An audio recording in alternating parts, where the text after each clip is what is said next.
raji kime sing ve do dang e langa teng ke nang boyfriend ke ong nang boyfriend ke ong hari ju tabri ku sona chalam e boyfriend ave lang de raji thegong alike pixere gon teng de machinga thare na nang raji kime sing ve do dang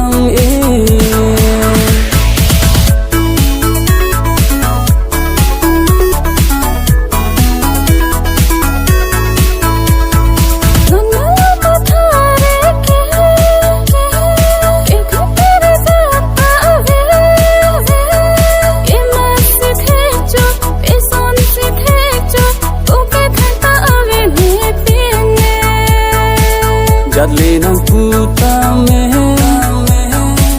nang sona sami ke sing vini oi dang di thati nang tang dor de lang ti kang hon ten please ten he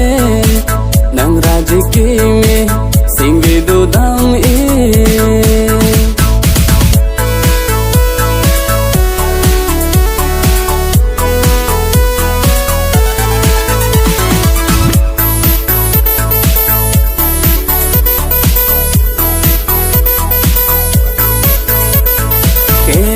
hajak bet po nang che thap non nang thon dun pu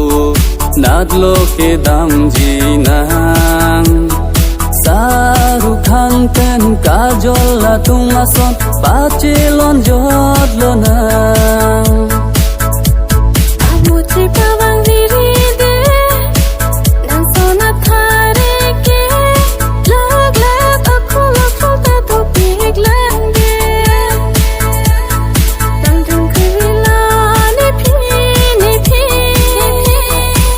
Kang hon do kok si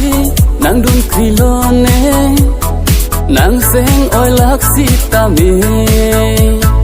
jong si kang hon do pulo te ina pata bolong ko maji ahi thi ahan or phai tru si par ti to na ne tawang lo nang tawang non ni tawang lo nang tawang